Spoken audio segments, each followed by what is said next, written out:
Imagine a futuristic alien-looking airplane skimming just above a runway, and then finding out you could build one for under $10,000 and get around 85 miles per gallon. This was Burt Rutan's Quickie, a bizarre tandem-wing aircraft built around one crazy idea: make personal flying affordable without making it boring.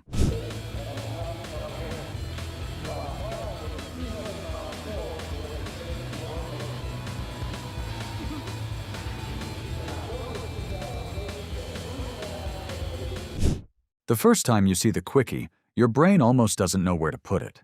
It's tiny, it's incredibly low to the ground, and instead of the normal airplane shape we're used to seeing, it's got two wings separated along the body. It looks less like a conventional aircraft and more like somebody's futuristic experiment somehow escaped onto a runway. And then you hear the price. The whole idea behind the Quickie was to make flying more accessible, with a target of keeping the aircraft within reach of ordinary home builders rather than turning it into another expensive aviation toy. The philosophy behind the project was beautifully simple: more flying enjoyment for less money. But this wasn't happening in isolation. The 1970s were probably one of the most interesting periods for home-built aviation in America. Designers were experimenting with lightweight structures, unusual layouts, and small engines. Aircraft like the BD-5, KR-1, and RV-3 were showing people that you didn't necessarily need a giant aerospace company to come up with something interesting. And then there was Burt Rutan.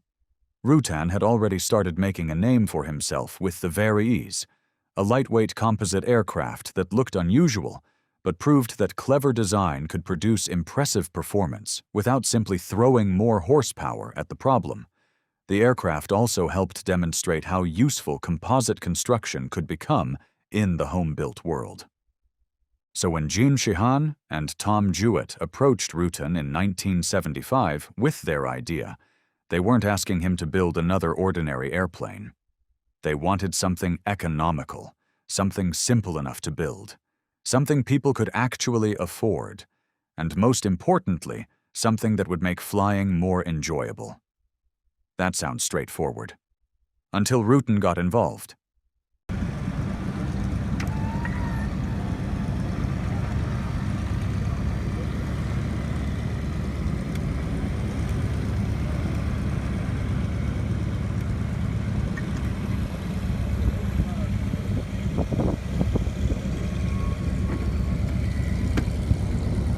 Instead of simply scaling down the Aerospace, Rutan decided to go in a completely different direction.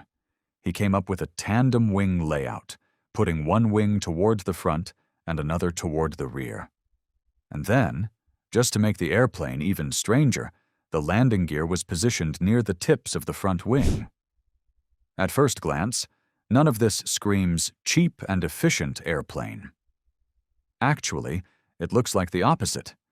You might even look at it and think, why would anyone build an airplane like this? And that's exactly the question the Quickie makes you ask. Because every strange-looking part of this airplane had a reason behind it. The unusual wings weren't there for decoration. The lightweight structure wasn't just about making the aircraft easier to move around. Even those strange little wheel pants were part of a bigger obsession with reducing drag and keeping the airplane efficient. But before any of those ideas could be proven, there was one problem nobody could solve with a drawing. They had to make the thing fly.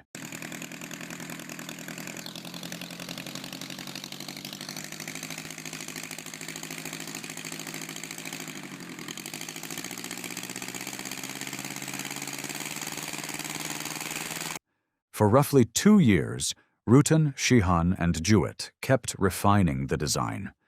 By 1977, the drawings for the Quickie Q1 were finally complete. But a drawing was one thing. Now they had to find out whether this strange little airplane could actually fly. In June 1978, the first Quickie Q1 was completed and flight tested. And it worked. The Q1 wasn't just another home-built making its first flight. It received recognition from the Experimental Aircraft Association as an outstanding new design. More importantly, it proved that this unusual concept could become something people could actually build themselves. And people noticed.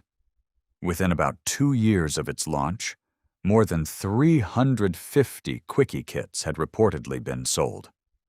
Hundreds of builders were looking at this strange little airplane and thinking, "Yeah, I want to build one." That should have been the moment to celebrate. But the team wasn't satisfied. The Q1 was fun, efficient, and affordable, but they wanted more. What if the same basic philosophy could be turned into a genuine two-person aircraft? That created a much bigger problem. Adding another person means adding weight.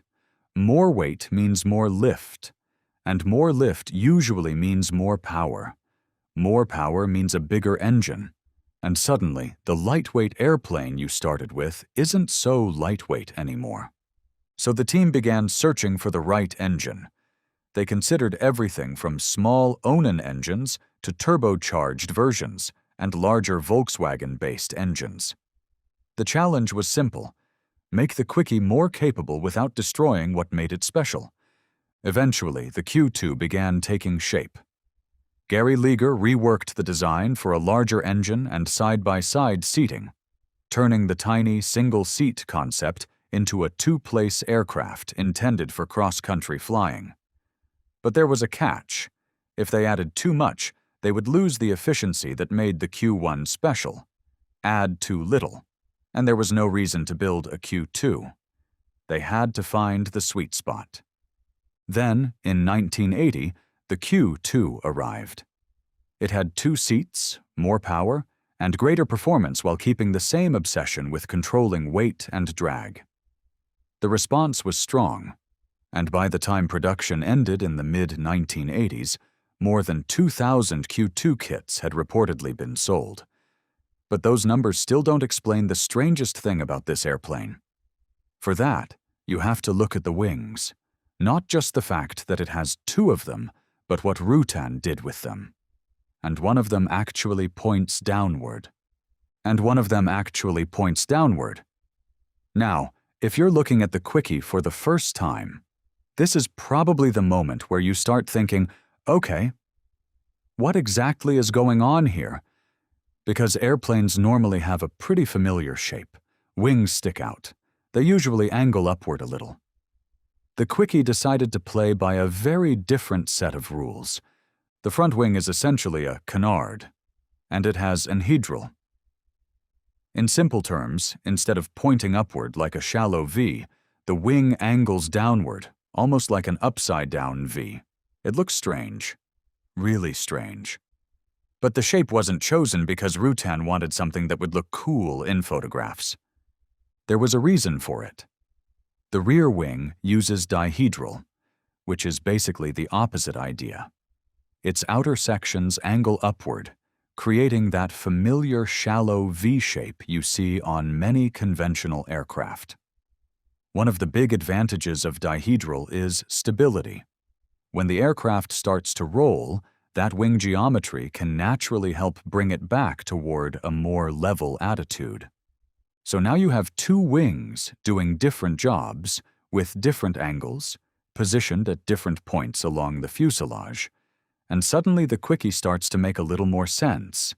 It wasn't just an airplane with an extra wing. The whole layout was being used to balance handling, stability, and efficiency. 2001 every year that it was possible to do. But I've been coming here, oh gosh, since the 1980 maybe. But Rutan wasn't inventing the basic idea of having 2 wings from nothing. He had an older aircraft to look at. The inspiration went back to Henri Mignier's 1933 Flying Flea, an unusual aircraft that also used a tandem-wing arrangement. Rutan took that basic concept and heavily reworked it for the Quickie. And this is where the design gets clever. The Quickie wasn't trying to copy an old airplane, it was taking an old idea and asking what could be improved. That's a very Rutan-like way of thinking. Don't automatically accept the shape everyone else is using. Start with the problem, then work backward from what the airplane actually needs. Now remember those strange wheels we talked about earlier. They're sitting right near the tips of the front wing, inside special wheel pants. Normally, you'd expect to see landing gear attached underneath the fuselage or tucked into the wings. The Quickie doesn't really need that conventional arrangement. And that matters because every piece of landing gear creates drag. You don't notice drag when you're looking at an airplane sitting still. But once that airplane is moving through the air, every exposed surface is fighting against it. The designers wanted as little unnecessary resistance as possible, so even something as ordinary as the landing gear became part of the aerodynamic puzzle. This is the part I really like about the Quickie. Once you understand what Rutan was trying to achieve, the weirdness starts becoming logical. The two wings aren't just there because they're unusual. The wheel placement isn't random. The lightweight construction isn't an afterthought. It's all connected. Less weight means the engine doesn't have to work as hard. Less drag means the airplane doesn't have to fight the air as much. And if you can reduce both, you don't necessarily need a huge engine to get impressive performance. But there's still one thing we haven't answered. What happens when you take this strange tandem-wing layout, put it together with an incredibly light composite fuselage, and give it a small engine? Because this is where the Quickie stops looking like an interesting home-built experiment and starts looking like a serious performance machine. Now we can finally talk about the numbers. The Q2 used a RevMaster 2100 DQ, an air-cooled Volkswagen-based engine producing around 64 horsepower. 64 horsepower doesn't sound like much for an airplane. You'd expect something with that little power to be slow, limited, maybe even disappointing. But then you see what the Q2 was actually doing with it. The aircraft could reach around 160 knots, with a normal cruise of about 120 knots. For a lightweight home-built aircraft from this era, that's seriously impressive. And the reason starts to make sense when you remember the design we've been looking at. This airplane wasn't carrying a huge engine or dragging a heavy structure through the air. Its fuselage used a moldless composite construction, with foam shaped into form and covered with fiberglass and resin.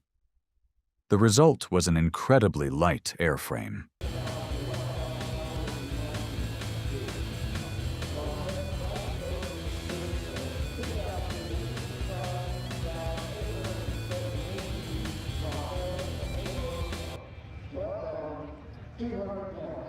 The empty weight was around 490 pounds, according to the transcript.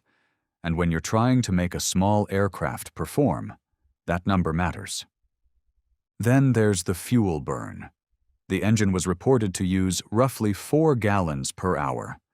Combine that with the low weight and aerodynamic design, and you start to understand the Quickie's reputation for efficiency. This wasn't about brute force. It was about getting as much performance as possible from very little. And then comes another number. The Q2 could climb at around 1,000 feet per minute. That's a huge improvement over the original Q1. According to the account, its climb rate was more than twice that of the Q1 and only slightly below the Varies. Suddenly, this tiny aircraft wasn't just economical anymore. It had real performance. But here's the catch. More performance always comes with a price.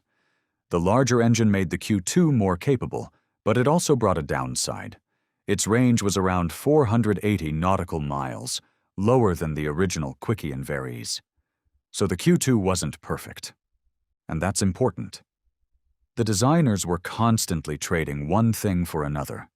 More power meant more performance, but also more weight. More capability came with compromises. The entire aircraft was an exercise in deciding what could be removed and what absolutely had to stay. And somehow, that philosophy worked well enough that people kept buying them.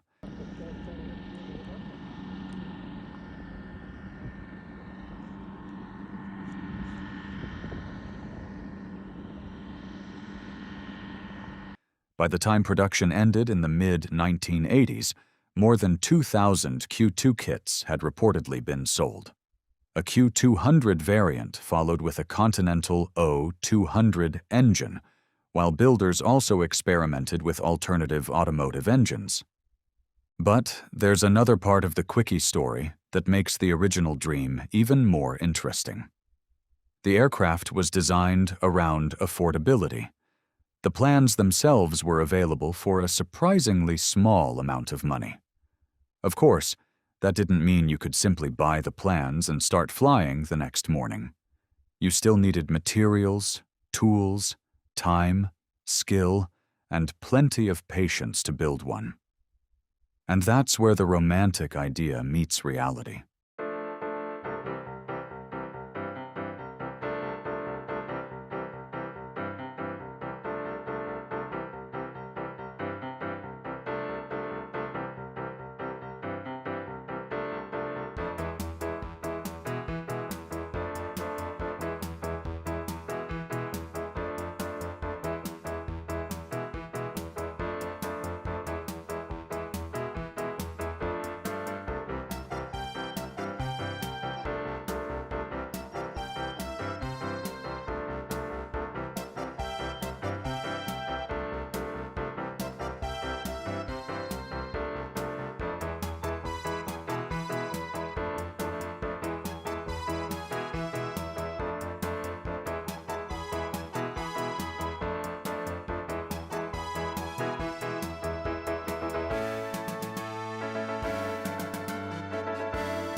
Building an airplane yourself is one thing. Building one that actually flies safely is something else entirely. Completed Quickies were relatively uncommon, and some appeared on the used market for less than $20,000 according to the supplied account. Even unfinished projects could attract serious money. So the dream of cheap personal aviation wasn't quite as simple as the headline made it sound. But the important thing is that the Quickie existed at all. Because in the 1970s and early 1980s, there was a culture of experimentation that allowed people to ask questions that sounded almost ridiculous. What if a personal airplane didn't need a huge engine? What if the structure could be incredibly light? What if an unusual wing arrangement could improve the aircraft? What if every little bit of drag mattered? Rutan and the Quickie team kept asking those questions, and eventually they built an airplane around the answers. And that's why the Quickie still catches your eye today. Not because it was perfect, not because it had the biggest engine, but because almost everything about it was designed around one obsession: efficiency. The wings, the landing gear, the lightweight composite fuselage, the small engine, even the compromises. It all came back to the same idea: take away everything the airplane doesn't need and make what remains work harder. And when you step back and look at the whole machine, the original philosophy finally makes sense. More flying enjoyment for less money. That's probably the most impressive thing about the Quickie. Nearly half a century later, you can still look at it sitting on a runway and think, there's no way that thing should work. And then you see the numbers, and suddenly, it does. The Quickie wasn't really about creating the strangest-looking plane out there. It was about showing that a personal aircraft didn't have to be big, complicated, or crazy powerful to still be fun and genuinely useful. Rutan and his team stayed laser-focused on cutting weight, reducing drag, and keeping things simple. And honestly, the result still looks like something out of the future, even decades later. And that's really what makes the Quickie so interesting. It came out of an era where people actually asked themselves, what if we just did things completely differently? You don't see that kind of bold thinking in aircraft design much anymore, but it still matters. So, if you got the chance to fly one, would you take it?